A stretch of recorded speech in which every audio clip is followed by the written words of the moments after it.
I saved my sister's birthday celebration, only for her to accuse me of envy and attempt to scald my face with a hot iron. Now, I'm her court-appointed caregiver. My older sister used to dig her nails into my skin until I bled. Once, I used her comb without asking, and she clawed my arms so fiercely that I showed up to soccer tryouts looking like I'd been mauled by a feral animal. Her excuse, my grubby boy germs, had tainted her belongings. By the time I was 14, I'd had enough. It all started when I forgot to lock the bathroom door. She burst in while I was bathing and started raking her nails across my back until I yelped. But I was ready. I grabbed her arm and pinched back, though my small act of defiance didn't feel as triumphant as I'd imagined. Instead, it left me hollow, so much so that I broke down, feeling like a terrible brother, and let her scratch me 10 times harder. Don't misunderstand. I loved my parents. But I know they saw the welts and claw marks. I know they heard my sobs from my bedroom after her assaults, but they never stepped in because, to them, she was the charming extrovert who upheld our family's good name. At school, she played the perfect big sister, holding my hand as we navigated the corridors. She'd introduce me as her beloved little brother to her clique. It was excruciating. One silver lining, though, was my heightened pain threshold. I channeled all my hurt into sports. By 16, I was not only the varsity soccer captain, but could also endure tackles that would floor other kids. She was a senior, a year ahead, and I was constantly overhearing the drama in her social circle. By then, she'd eased up on the scratching, likely because I'd grown stronger, and all I wanted was a decent bond with her. So when her entire friend group ditched her 18th birthday party for Amanda's, I knew I had to step up. Amanda and my sister were feuding over a guy named Ethan. She spent the morning in tears because no one was coming to her party. I spent the day fixing it. I reached out to everyone I knew, teammates, kids from other schools, even some college freshmen. I promised free drinks and great music. By 8 p.m., I'd gathered about 40 people. The party was a hit. Halfway through, she pulled me aside, eyes brimming with grateful tears, and called me the best brother ever. We even shared a drink. She kept telling everyone I'd saved her birthday. For the first time, I felt like we were true siblings, or so I thought. Because Ethan, who was Amanda's cousin, showed up plastered at 11 p.m. with his new girlfriend. He started ranting about how my sister was so pathetic that her loser brother had to beg people to show up, how she'd bribed random freshmen to act like they cared. The party cleared out in 20 minutes. She didn't speak to me for 2 days. Then, while our parents were out celebrating their anniversary, I heard a knock on my door. It was her. "Can we talk?" she asked softly. I let her in, and she shoved me against the wall. "You knew Ethan was Amanda's cousin. You invited him to embarrass me. You've always been jealous because I'm the favorite." She was gripping her curling iron, still hot from styling her hair. Before I could process it, she swung it at my face. "You ruined everything." I dodged on instinct. There was a searing sound, followed by a blood-curdling scream. When she missed, the iron burned her own neck. Red welts bloomed instantly. She fled to the bathroom, sobbing. I called 911, hands trembling. She needed skin grafts. The burn was degree. When our parents arrived at the hospital and asked what happened, I just said, "Check her phone." Years of texts to her friends, bragging about making me cry. She called me her punching bag for life's frustrations. She'd shared photos of my bruises in group chats with laughing emojis. Dad's face drained of color. Mom started weeping. They separated us at the hospital. A nurse took me to another room while they treated my sister's neck. I sat there for 3 hours, answering the same questions over and over. Police arrived around 2 a.m. 2 officers, both looking exhausted, asked me to walk them through everything. I showed them texts from my phone, screenshots I'd saved since I was 12 to explain my bruises. The female officer's expression hardened as she scrolled. Her face grew grimmer with each message. My parents reached the police station by 4 a.m. Mom's makeup streaked her cheeks. Dad kept running his hands through his hair, making it stick out wildly. They wouldn't meet my eyes. Clara, the investigator assigned to us, had gentle eyes but asked tough questions. She wanted details of every incident, every scratch, every bruise, every time my parents saw but did nothing. I told her about soccer tryouts, the shower attack, how my sister would smile at school events while digging her nails into my arm under the table. Clara scribbled it all in a small notebook. The next day, Child Protective Services got involved. Elliot, a social worker in his late 20s, came to interview us at home. His calm voice made me want to spill everything. My sister came home after 2 days in the hospital. Her neck was swathed in white bandages. She couldn't move it without pain. Doctors said she'd need multiple surgeries and the scars would be permanent. She moved into the guest room. Mom took leave from work to help with bandage changes. I could hear their hushed voices through the walls. Sometimes my sister would sob, raw, real cries, not the fake tears she used to manipulate people. Elliot visited twice weekly, speaking to us individually, then together. The court mandated counseling for my parents. They went on Mondays and Wednesdays, coming home with red eyes and silent mouths. School felt strange. Rumors spread about the incident, though details were murky. Some thought I'd attacked my sister, others believed she'd hurt herself. Amanda cornered me in the hallway one day, looking uneasy. "Ethan feels awful about what he said at the party," she muttered. "He was drunk. He didn't mean it." I just nodded. What could I say? That his drunken rant triggered the worst night of my life, that a stupid party left my sister scarred forever. Soccer practice became my refuge. Coach Harper pulled me aside after my first practice back and offered me time off. I told him I needed to play more than ever. He got it and let me stay late, practicing penalty kicks until the custodian kicked us out.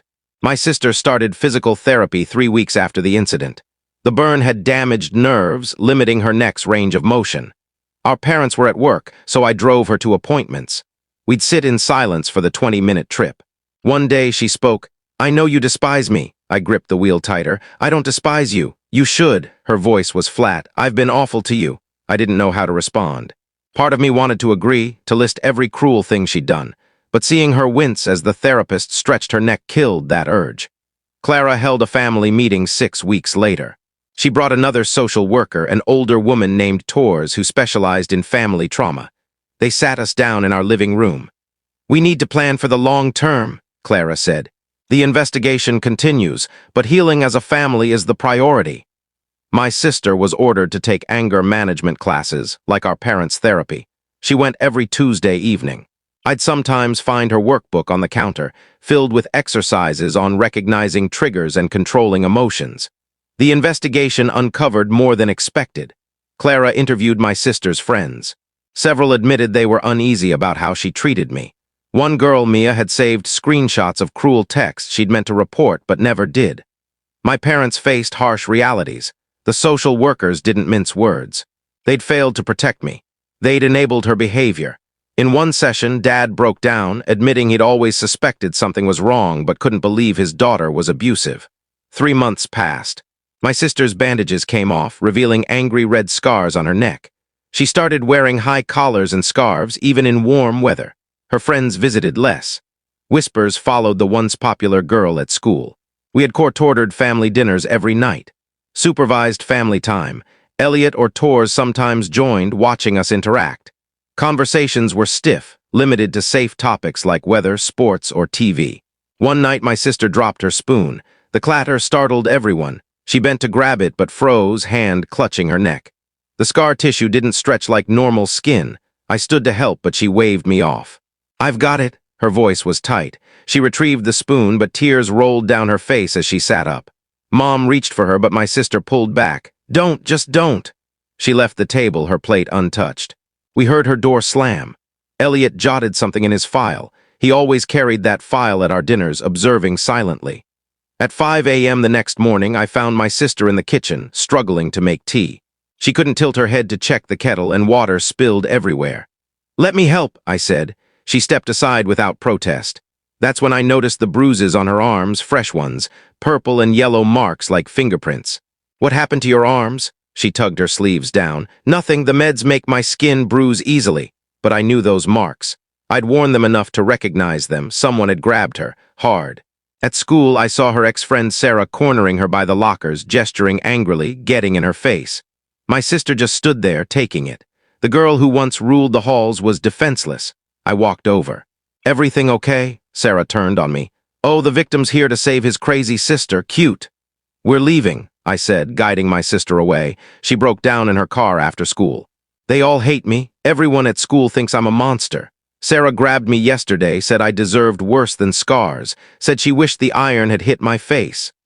I didn't know how to respond. Part of me understood their anger. My sister had hurt many people, including me, but seeing her so fragile and scared twisted something inside me. Clara called an urgent meeting that week after reports of escalating harassment at school. My sister sat hunched in her chair, looking smaller than ever. "We need to explore other schooling options," Clara said. "This environment isn't safe for healing." My parents exchanged glances. Mom spoke first. "We can't afford private school.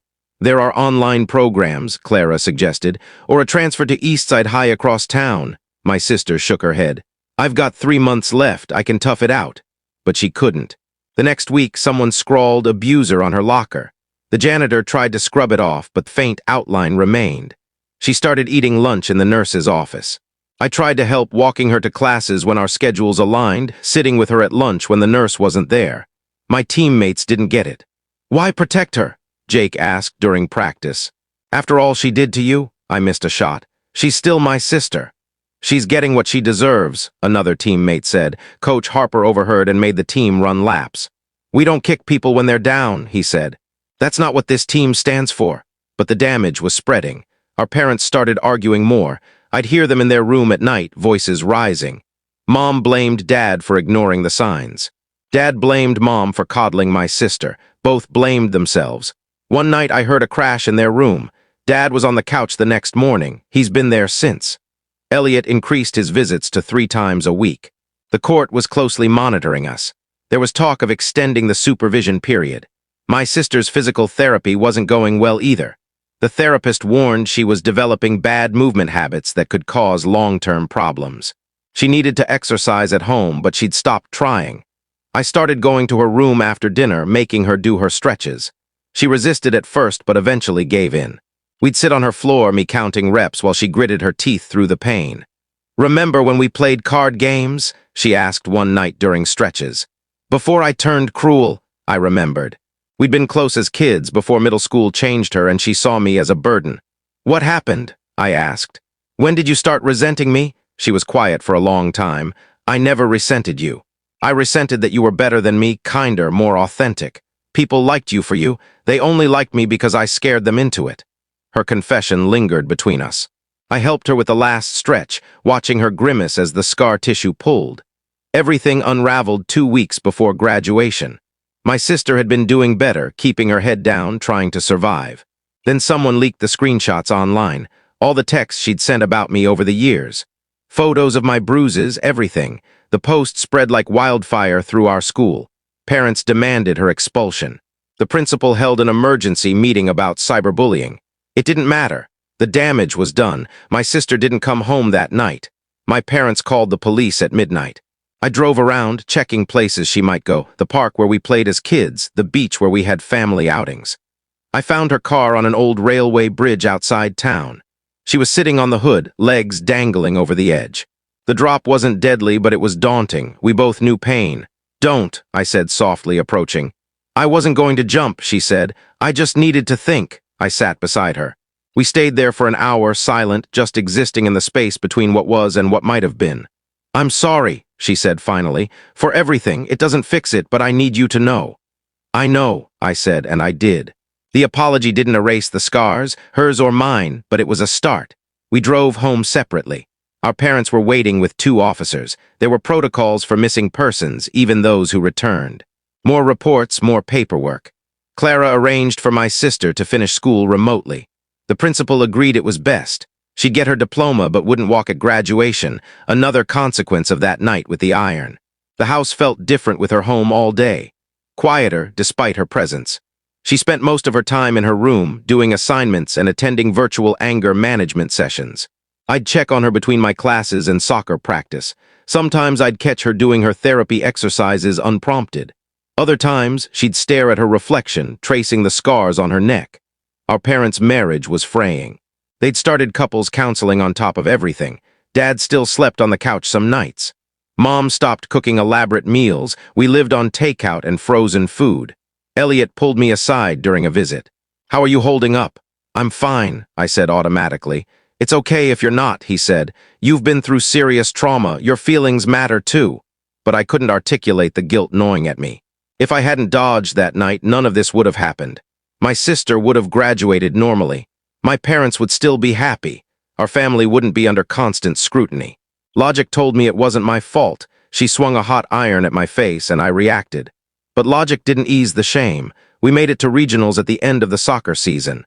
I played my worst game, distracted. We lost by 10 points, after Coach Harper found me in the locker room. "You're carrying a lot," he said, "but you can't bear everyone's burdens. Some people need to face their own consequences." He was right, but it didn't make watching my sister suffer easier. The girl who tormented me for years was now someone I worried about constantly. The irony wasn't lost on me. Graduation day was swelteringly unbearable for May. I wore my cap and gown, wanting to feel proud. My parents arrived separately, sitting at opposite ends of the auditorium. My sister stayed home.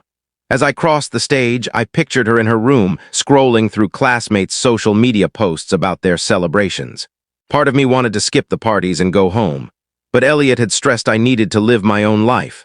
So I went to Jake's party. I tried to act normal. When someone cracked a joke about crazy sisters, I left. I drove home, still in my gown. My sister was in the backyard, planting flowers in Mom's overgrown garden. Her therapist suggested gardening to help her neck mobility. She looked up when she heard me. "Shouldn't you be celebrating?" she asked. "Felt like planting," I said, grabbing a shovel. We worked in silence, planting daisies and lilies.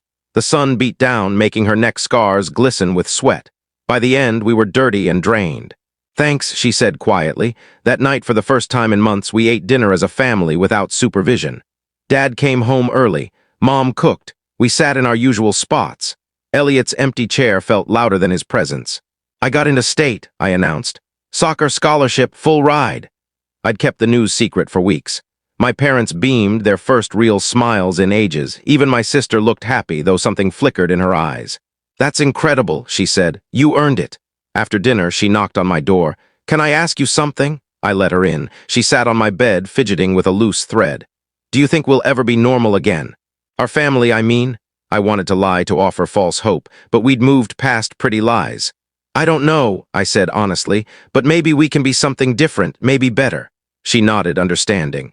We could never have the old relationship, too much pain, too much history, but maybe we could build something new from the wreckage. Clara visited one last time the next week. The supervision period was ending. We'd met all court requirements. The investigation closed with no charges, just mandated therapy and oversight. "You've made real progress," she said, "but the real work begins now." The court supervision ended, but the weight of our family's fractures lingered like a stubborn fog. My sister, now a ghost of her former self, spent most of her days in her room, her laptop glowing with online coursework. I was preparing to leave for college on my soccer scholarship, but the thought of leaving her behind felt like abandoning a sinking ship. The scars on her neck had faded to a pale pink, but they were a constant reminder of that night with the curling iron. We were trying to rebuild, but the ground beneath us felt unsteady. Summer arrived, humid and relentless. I took a part-time job at a local sports shop to save up for college expenses. My sister started a job too, working remotely as a data entry clerk for a small company. It was her first step back into the world, even if it was through a screen. She'd sit at the kitchen table, headphones on, typing with a focus I'd never seen in her before. Mom noticed it too, commenting one evening that she seemed different. Dad just grunted, his eyes fixed on his phone. Their marriage was still a tightrope, and I could feel the tension every time they were in the same room. One afternoon, I came home from work to find my sister in the backyard, tending to the garden we'd started on graduation day. She was kneeling in the dirt, carefully pruning the lilies. Her neck brace was gone, but she moved cautiously, like she was afraid of breaking herself. I grabbed a pair of gloves and joined her without a word. We worked side by side, the only sounds the snip of shears and the hum of cicadas. "You don't have to keep doing this," she said suddenly, not looking up. "Helping me. You've got your own life." "You're still my sister," I replied, echoing the words I'd said to my teammates months ago. She didn't respond, but her hands paused over a wilted flower. That evening during dinner, Mom tried to spark conversation. "The garden's looking nice," she said, glancing at my sister. "You've got a knack for it." My sister shrugged, poking at her pasta. "It's just something to do." Dad cleared his throat like he was about to say something, but he stayed silent. The empty chair where Elliot used to sit still felt like a ghost at the table. A week later, I got a call from Coach Harper. He'd heard from a scout at the state university who was impressed with my regional performance, despite our loss. They wanted me to try out for a summer training camp, a chance to secure my spot on the team before the semester started. It was a dream opportunity, but it meant leaving in 2 weeks for a month-long program. I told my parents that night, expecting excitement. Instead, Mom's face tightened, and Dad just nodded like he was processing bad news. "What about your sister?" Mom asked. "She's still fragile." "She's not my responsibility," I said, sharper than I meant. The words hung heavy. My sister, who'd been washing dishes, froze at the sink. She didn't turn around, but I could see her shoulders tense. That night, I found her in her room, staring at her laptop. The screen showed a college application portal half-filled. "You're applying somewhere?" I asked, surprised. She closed the laptop. "Community college, online classes, figured I should do something with my life." Her voice was flat, but there was a spark of determination I hadn't heard in months. "That's great," I said, meaning it. "You'll do good." She looked at me, her eyes searching. "You really think so after everything?" "Yeah," I said, "you're not who you were." The next day, I caught her texting someone. Her phone buzzed constantly, and she'd smile faintly at the screen. It was Mia, the friend who'd saved those damning screenshots but never reported them. They'd reconnected, tentatively, through late-night messages.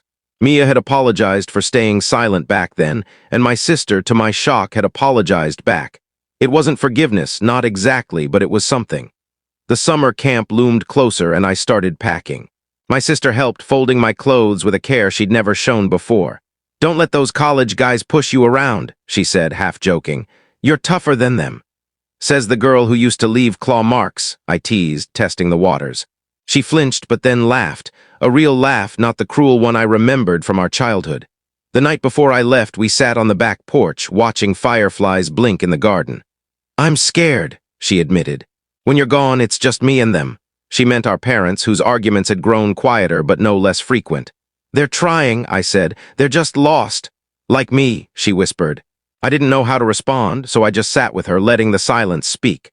The camp was intense, grueling drills, late-night strategy sessions, and teammates who sized me up like I was prey. I threw myself into it, channeling years of pain into every sprint and tackle. Coach Harper's words echoed in my head, "You can't carry everyone's burdens." But every night, I'd check my phone for messages from home. Mom would send updates about work. Dad would send awkward texts about the weather. My sister sent photos of the garden, each bloom a small victory. Halfway through camp, I got a call from Elliot.